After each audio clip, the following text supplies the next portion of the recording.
اللہ اکبر اللہ اکبر۔ بسم اللہ الرحمن الرحیم۔ ڈیلی اسلامک سرچ کے معزز دوستوں کو حسن نذیر کا سلام ہو۔ حسب روایت نئے آنے والے معزز دوستوں سے گزارش ہے کہ وہ ہمارے چینل کو سبسکرائب کر دیں اور ساتھ ہی بیل آئیکن کو بھی دبا دیں تاکہ ہر نئی آنے والی ویڈیو کا آپ کو بر وقت نوٹیفیکیشن مل سکے اور آپ تک اسلامی معلومات کی رسائی ممکن ہو سکے۔ دوستو، حضرت حمزہ رضی اللہ تعالی عنہ سے کون واقف نہیں ہے؟ حضرت حمزہ رضی اللہ تعالی عنہ نبی اکرم محمد مصطفیٰ صلی اللہ علیہ وآلہ وسلم کے سگے چچا تھے۔ دوستو، آج میں ان کی شہادت کا واقعہ پیش کروں گا۔ ماہ شوال 3 ہجری میں غزوہ احد پیش آیا۔ اس میں صحابہ کی تعداد 700 اور دشمن 3000 تھے۔ آپ صلی اللہ علیہ وآلہ وسلم نے درے پر 50 تیر اندازوں کو ذمہ داری سونپی کہ وہ وہاں سے ہرگز نہ ہٹیں جب تک کہ انہیں حکم نہ ملے۔ جنگ شروع ہوئی اور کفار کے بہادر جنگجو قتل ہوئے تو انہوں نے پسپائی اختیار کی۔ اس پر درے والوں نے سوائے 2-3 افراد کے اپنی جگہ چھوڑ دی۔ دشمن نے درہ خالی دیکھا تو پہاڑ کے پیچھے سے گھوڑ سوار دستوں کے ذریعے حملہ کیا، جبکہ پیدل فوج بھی واپس پلٹ آئی۔ یوں جنگ کا پانسا پلٹ گیا۔ میدان جنگ میں حضرت حمزہ رضی اللہ تعالی عنہ جس جانب نکلتے دشمنوں کی صفیں الٹ دیتے۔ وہ دونوں ہاتھوں میں تلوار لیے محو پیکار تھے۔ جنگ بدر میں حضرت حمزہ کے ہاتھوں قریش کے معزز گھرانوں کے بہت سے ذی وقار سردار موت کے گھاٹ اتر گئے تھے۔ مکہ سے چلتے ہوئے جبیر بن مطعم نے اپنے حبشی غلام وحشی بن حرب سے مخاطب ہو کر کہا، تم اگر جنگ میں حمزہ بن عبد المطلب کو قتل کر دو تو تمہیں آزاد کر دیا جائے گا۔ جبیر بن مطعم کا چچا طائمہ بن عدی جنگ بدر میں حضرت حمزہ رضی اللہ تعالی عنہ کے ہاتھوں قتل ہوا تھا۔ وحشی کو اس کے آقا کے علاوہ قریش کے بہت سے دیگر سرداروں نے بھی انعام کا لالچ دیا۔ خاص طور پر سالار لشکر ابو سفیان کی بیوی ہندہ بنت عتبہ نے بھی وحشی کو یہ کارنامہ سر انجام دینے کی ترغیب دلائی۔ مکہ سے چلنے کے وقت سے لے کر حضرت حمزہ کی شہادت تک جب بھی ہندہ کو وحشی نظر آتا اس سے کہتی، اے وحشی، تو ہمارا سینہ ٹھنڈا کر، ہم تیرا دل خوش کر دیں گے۔ وحشی حضرت حمزہ کے مقابلے پر آنے کی جرأت نہیں کر سکتا تھا، مگر اس کے پاس ایک ایسا فن تھا جس پر اعتماد کرتے ہوئے اس نے حضرت حمزہ کو قتل کرنے کی حامی بھر لی۔ وہ دور سے نشانہ باندھ کر اس مہارت سے نیزہ یا خنجر پھینکتا تھا کہ اس کا نشانہ کم ہی خطا ہوتا تھا۔ حضرت حمزہ رضی اللہ تعالی عنہ ذرہ نہیں پہنتے تھے۔ سبا بن عبد العزا کو قتل کرنے کے بعد ان کا پاؤں پھسلا اور وہ گر گئے۔ اٹھنے لگے تو پھر پتھر کی اوٹ سے وحشی نے نیزہ پھینکا جو ان کی ناف کے نیچے لگا اور جسم سے پار ہو گیا۔ انہوں نے اپنے قاتل کو دیکھ لیا، زخم کھا کر وہ لڑکھڑائے اور گر پڑے۔ اس کے باوجود ہمت کر کے اٹھے اور اپنے قاتل کی طرف بڑھنا چاہا مگر پھر گر گئے اور شہید ہو گئے۔ سیدنا حمزہ رضی اللہ تعالی عنہ کی شہادت پر کفار نے بے پناہ خوشیاں منائیں۔ ہندہ نے حضرت حمزہ کی لاش کا مسئلہ کیا، ناک اور کان کاٹ لیے، پیٹ چاک کر کے جگر اور کلیجہ نکال لیا۔ جگر کے ٹکڑے چبانا چاہے مگر نگل نہ سکی۔ ناک، کان اور دیگر اعضاء جسم کا ہار پرو کر گلے میں ڈال لیا۔ وہ خوشی سے جھوم اٹھی اور اس نے کچھ اشعار کہے جن کا مطلب کچھ یوں ہے، ہم نے تم سے یوم بدر کا بدلہ لے لیا ہے اور ایک جنگ کے بعد دوسری جنگ کے شعلے تو بھڑکتے ہی ہیں۔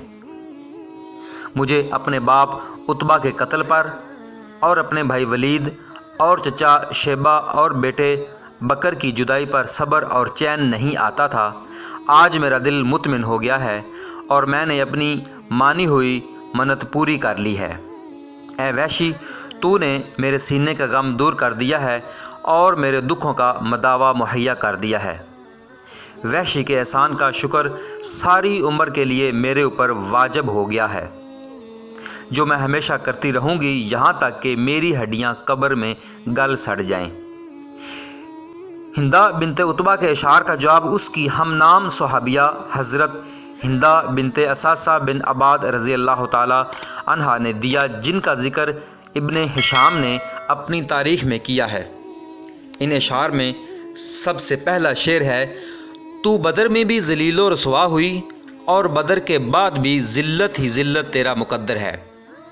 اے بہت غیبت کرنے والے بڑے کافر کی بیٹی، حضرت حمزہ کی شہادت تاریخ انسانی کے ان واقعات میں سے ہے جن کو کبھی فراموش نہیں کیا جا سکتا۔ اس واقعہ میں بغض اور کینہ کی بدترین مثال اور سنگ دلی و شقاوت کا بدترین نمونہ نظر آتا ہے، اور صبر و استقامت اور تقوی بھی پوری عظمت کے ساتھ جلوہ افروز ہے۔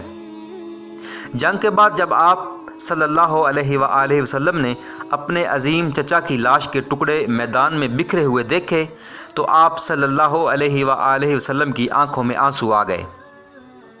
فرتے غم سے آپ ایسے بے قرار ہوئے کہ تمام صحابہ کرام بھی رونے لگے۔ آپ نے اپنے شہید چچا کی لاش سے مخاطب ہو کر فرمایا: اللہ کی رحمت تمہارے اوپر سایہ فگن ہو، تم رشتہ داروں کا بہت خیال رکھتے تھے اور ہر کار خیر میں سبقت لے جاتے تھے۔ اگر مجھے صفیہ کے غم و رنج کا خیال نہ ہوتا تو میں تمہارے جسم کے ٹکڑے یوں ہی میدان میں چھوڑ دیتا تاکہ انہیں درندے اور پرندے کھا جائیں اور تم قیامت کے دن انہی کے پیٹ سے اٹھائے جاؤ۔ خدا کی قسم، میں تمہارے بدلے میں کفار کے 70 آدمیوں کا مسئلہ کروں گا۔ آپ صلی اللہ علیہ وآلہ وسلم کے اس ارادے پر اللہ تعالیٰ کی طرف سے آپ کو وحی کے ذریعے تذکیر کی گئی، جس کا مطلب ہے: اور اگر تم سزا دو تو ویسی ہی سزا دو جیسی تمہیں اذیت پہنچائی گئی، اور اگر تم صبر کرو تو بلا شبہ صبر کرنے والوں کے لیے صبر ہی اچھا ہے، اور تم صبر کرو اور تمہارا صبر کرنا خاص اللہ ہی کی توفیق سے ہے۔ اس حکم ربانی کے بعد آپ نے یہ ارادہ ترک کر دیا اور قسم کا کفارہ ادا فرمایا۔ نہ صرف یہ بلکہ آپ نے مثلے سے سختی کے ساتھ منع فرما دیا اور حکم ہوا کہ مثلہ ہرگز نہ کرنا، حتیٰ کہ باولے کتے کا بھی۔ حضور اکرم صلی اللہ علیہ وآلہ وسلم کا دل سخت غمگین تھا۔